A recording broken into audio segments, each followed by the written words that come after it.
Most financial mistakes aren't obvious when you're making them. They feel normal, even logical. It's only years later, when you look back and realize how much time and money they actually cost you. Welcome to the Money Architect. This is where we stop reacting to money and start designing how it actually works in your life.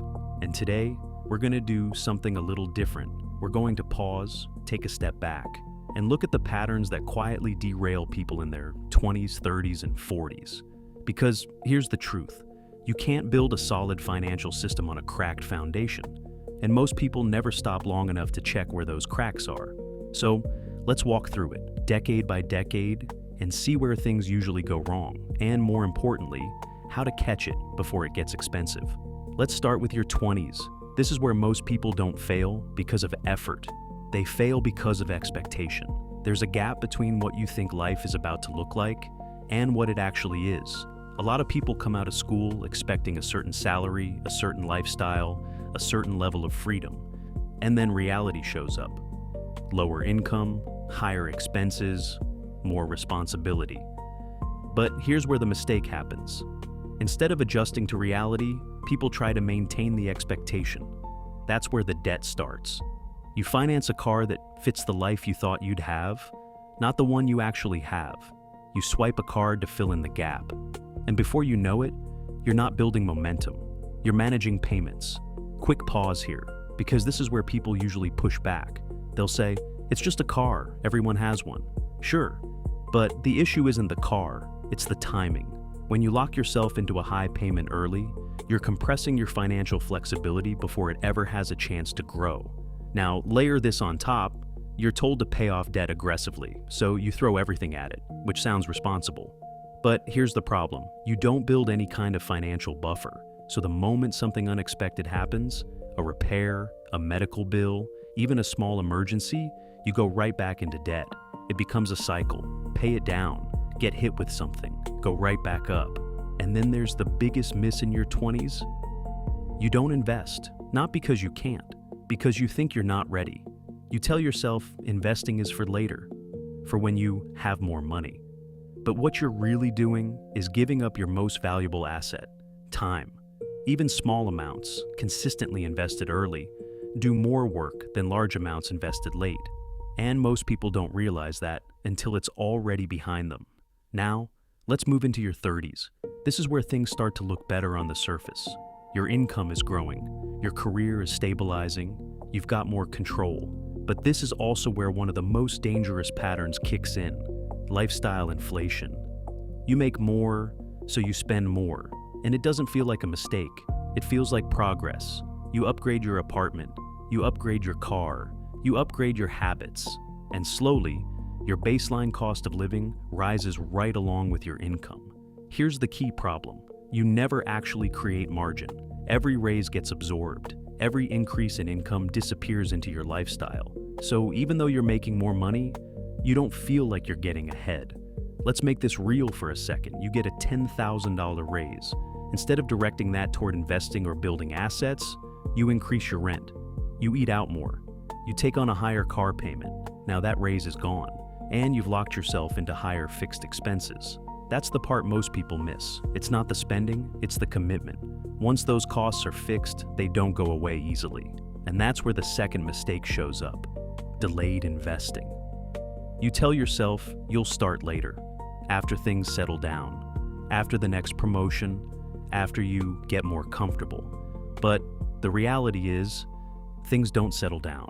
Life just gets more complex, more responsibilities, more expenses, more moving parts. And every year you delay, you lose ground that's almost impossible to fully recover.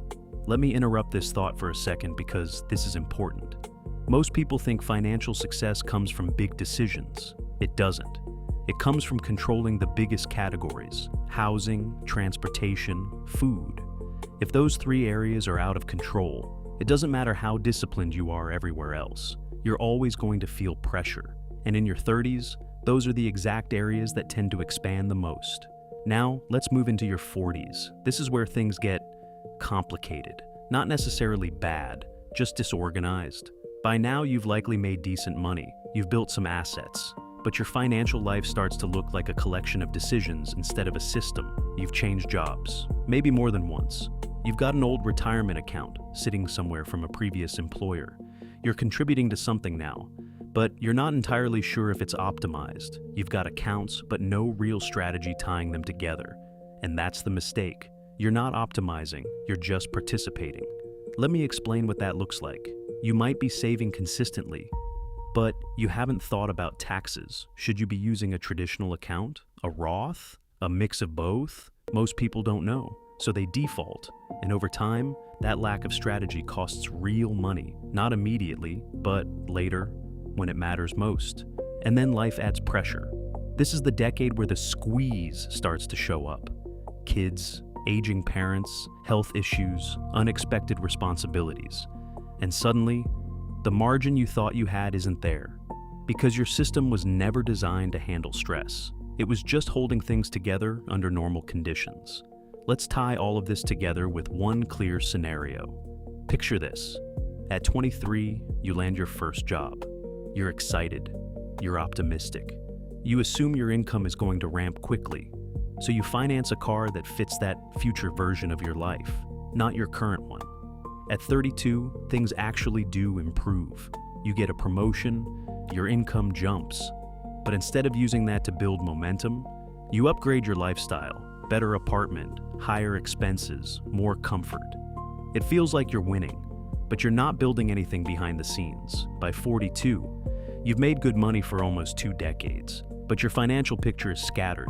There's an old retirement account you haven't touched. You're saving, but without a clear strategy. And now, life throws something real at you. An aging parent needs help, and suddenly, you're forced to slow down or even pause your own progress. Not because you didn't earn enough, because you never built a system to support it. That's the trap. You drift, you make good decisions in isolation, but they never connect into something that actually works. So how do you fix this? It starts with being honest, not about where you think you should be, but where you actually are, because you can't correct what you won't acknowledge. Then you build a buffer, even if you're paying off debt, even if it's small. You need something that prevents you from going backward every time life happens. Next, you control the big rocks: housing, transportation, food. If you get those right, everything else becomes easier. If you get them wrong, everything else feels tight. And finally, you optimize. You don't leave money sitting in old accounts. You don't ignore tax strategy. You don't set it and forget it. You design it. Because that's what this is about. You're not just managing money, you're building a system that supports your life over decades. Fixing these mistakes is step one. But here's the next question. What if you've already avoided the big debt traps? What if you have a solid income and you're still not getting ahead? That's what we're going to break down next, because a lot of people are doing everything right and still ending up stuck. Subscribe so you don't miss the next video when it drops. We'll pick up right where we left off.